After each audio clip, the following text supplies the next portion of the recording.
Hugo Langlois, Salut. animateur chroniqueur depuis 25 ans, dans 2 campagnes électorales près de chez vous récemment. Bienvenue de Voix Info.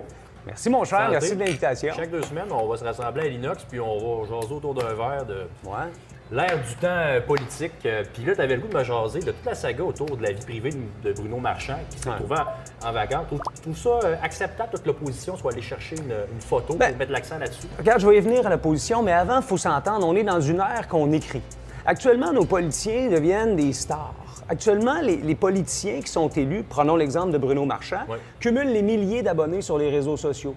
Tout à 30 000 à peu près sur Instagram, même chose sur Facebook. Et ce sont des comptes personnels.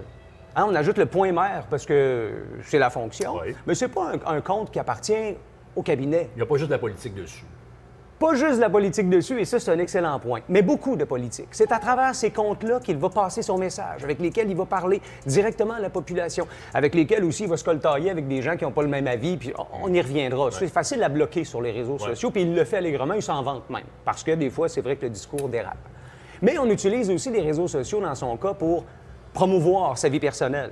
Hein, le premier statut qui est piné, là, comme on dit, dans le haut de son profil, c'est « Venez passer une journée avec moi », puis on commence la journée chez lui, sur son vélo, puis la collation, puis ses smoothies, puis venez avec moi, puis on se promène. Juste sur son côté sportif. Mais tu sais, un gars qui a le droit d'aller en vacances avec sa blonde, sans s'en prendre en photo, puis exposer. Puis parlons-en de sa blonde, Monique Néron, qui est une journaliste de Radio-Canada, qui a déclaré d'ailleurs à la fin de l'été leur relation publiquement pour ne pas que ça sorte et pour contrôler le message, ce qui est tout à fait correct.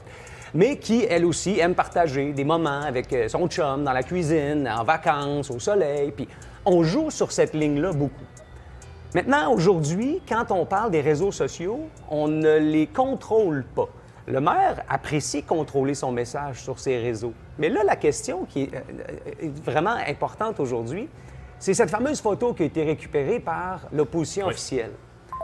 À ce moment-là, le maire de Québec est en vacances et ne laisse pas vraiment savoir qu'il a quitté puisque son compte reste actif avec des conseillers qui font des annonces. Puis... disons qu'il aurait pu être plus transparent. Mais il se fait prendre. Il se fait prendre assis dans une salle et c'est l'équipe de la chanteuse qui prend cette photo-là et qui la met en ligne. Là où je suis d'accord avec toi, c'est qu'on a des recherchistes à l'opposition, d'après moi, qui font du gros travail. Je suis allé vérifier, Jean-Simon. C'est la 12e slide de ce statut-là. Et la face de Bruno Marchand n'est pas évidente. Pardon, il faut... Il y a eu, je pense, peut-être une mauvaise foi de la part de l'opposition. Ça, je l'accorde. Par contre, la clé, c'est la transparence. La fonction de maire, c'est 24 heures, 7 jours. Et si tu t'absentes du lieu le plus important, c'est-à-dire le siège au conseil municipal, ne serait-ce que par maladie ou par vacances, dis-le. Ben Hugo, merci beaucoup pour ton point de vue. Santé, mon cher. On reprend ça bientôt. Quand tu veux.